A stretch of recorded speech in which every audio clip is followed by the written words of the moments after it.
Welcome back to Zandvoort and the mini challenge here amongst the dunes. We've had two very dramatic races this weekend. This, the third and final race. It is, of course, the reverse grid race. It is, of course, a rolling start as well. So the grid beginning to be cleared with Jono Brown and Lee Allen making up the front row. And Lee Allen dearly love to score a good result. Let's see whether or not he can do that. So the grid emptying itself of grid girls. Last opportunity though for a couple of close-up shots of the drivers as they prepare themselves for this 20-minute race. Once more, cars about to be released on their green flag lap behind the safety car. And after the greasy conditions that confronted them last time out, fortunately the track is nice and dry and the full field of cars preparing for this third and final race of the weekend. It's been a very successful trip to Zandvoort, the mini challenge. It's given us great racing, a very healthy field of cars, and let's hope that this is the first of many foreign excursions in years to come from the mini challenge. So away they go on the green flag lap. Two classes, of course, the JCW class and the Cooper class. With each class, they very much have a race within themselves due to the pace differential, so there's going to be plenty of action to look forward to as the cars just weaving around, getting a little bit of heat into their slick tyres. At least there's no debate at all about which of the Pirellis to run in this race. Is it the treaded one? Is it the slick one? This time round, slick tyres all the way, and this then is how they line up with Jono Brown and Lee Allen showing the front row, then Jake Packen and Lawrence Davey recording from Smiley Row 3. In the Cooper class, it's only Walker and Adrian Norton in front of the field from Ricky Page and Shane Stoney, then Hamish Brandon and Josh Gollin. So around Hugenholtz they head, and this really a time where the drivers just have to clear their minds of all thoughts whatsoever. You talk to most drivers and say, what do you think about the formation? That they'll say absolutely nothing at all. They just get ready for the race and relax. And now they have to be totally ready because we're about to go racing here for the third time this weekend at Zandvoort. But problems for Jono Brown. He heads down the pit lane as everybody else gets ready as the race gets underway, as they're off and sprinting towards Tarzan. It's Jake Packen who's possibly forced himself into the early advantage. It's Packen who leads into Tarzan for the first time. Luke Cordlin second, Lee Allen in third, Chris Smiley and Lawrence Davey trying to force their way through as well. So there's no dispute about Packen and Cordle.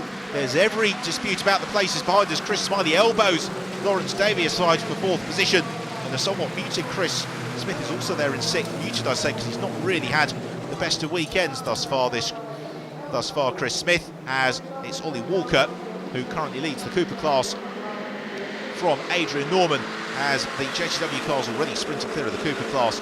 We saw in the earlier race that Ollie Walker has made himself a very difficult man to overtake in car with Shane Stoney as he looks to pick his way past Adrian Norman. It's Ricky Page who's immediately ahead of us as Shane Stoney riding the curbs. They're all jinking and jostling for ground in these early stages in car with Josh Gollin. He looks to follow through in Hamish Brandon's wheel tracks and pick his way past Adrian Norman as there's contact up ahead and being launched into the barriers. It's one of the coastal cars, so it's either Shane Stoney or Ollie Walker. We'll find out who momentarily.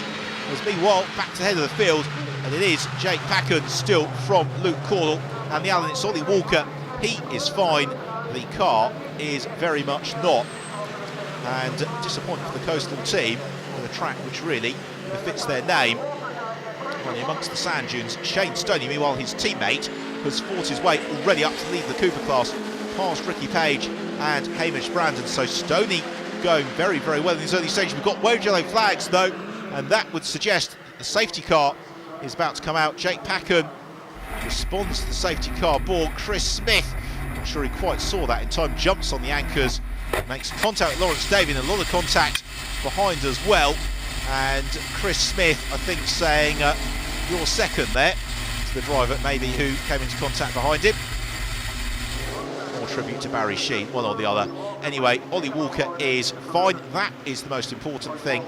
It's not going to work at the moment to recover his car either, as the safety car now looks to pick them up. The field all slowed down considerably. And yes, Kevin O'Connor it was who made contact with Chris Smith. You could see O'Connor's car reprofiled. Jono Brown also frustrated. So there is Kevin O'Connor's car. You can see just going through, and he has damaged the front of that car. Contact with Chris Smith, so they all slowed themselves down. The safety car. Yeah. Ollie Walker, I think, also gesticulating that maybe he doesn't feel he was to blame for that contact.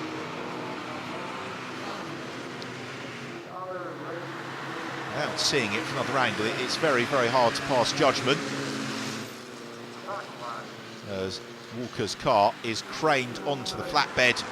Let's hope that that damage doesn't preclude his further participation in the championship.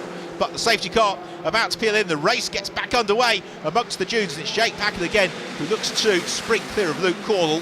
Cordell, though, has got Lee Allen right in the slipstream behind him, and Cordell knows it. He covers the inside line for Tarzan. The pair of them jump on the brakes, and all gets a little bit squirrely as they work their way around Tarzan before running over the cement dust, sprinting on towards Hugenholtz.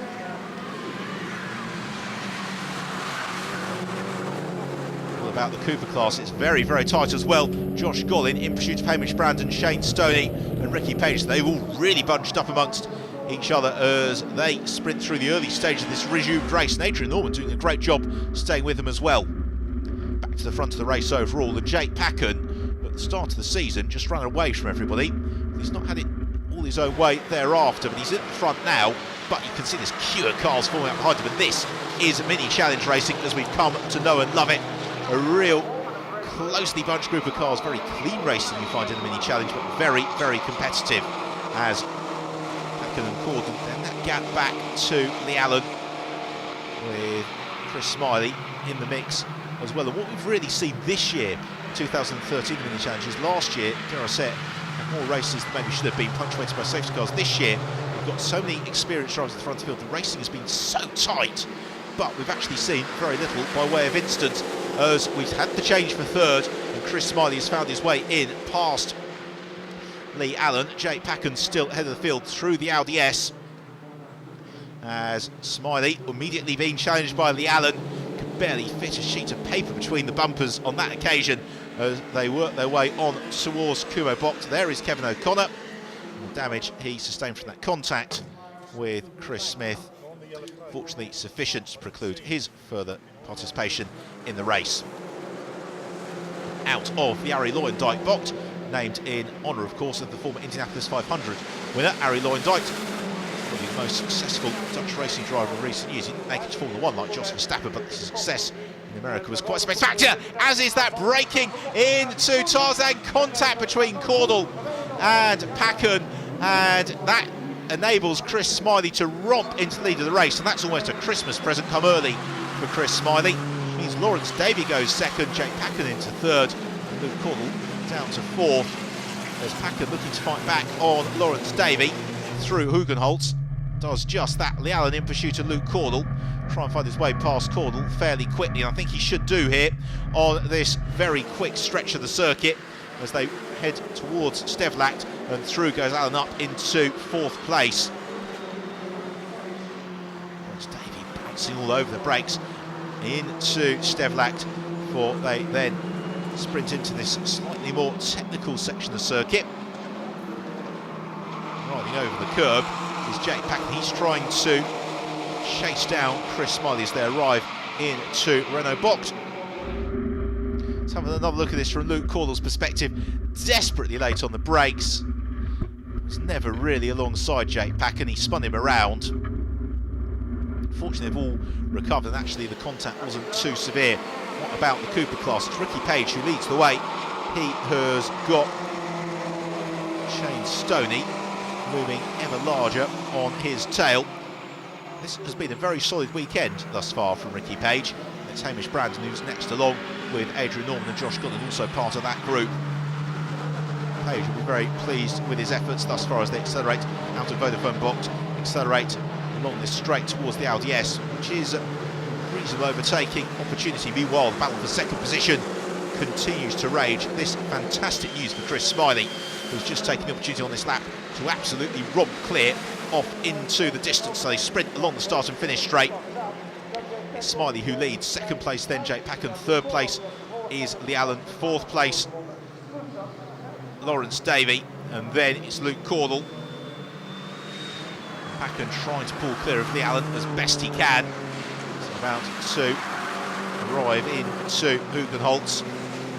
It's more on the brakes, using the camber into the left-hand hairpin. So they sprint on towards Stevlact. We'll take a brief pause in the action. Join us in a couple of moments' time as the action continues at Zandvoort.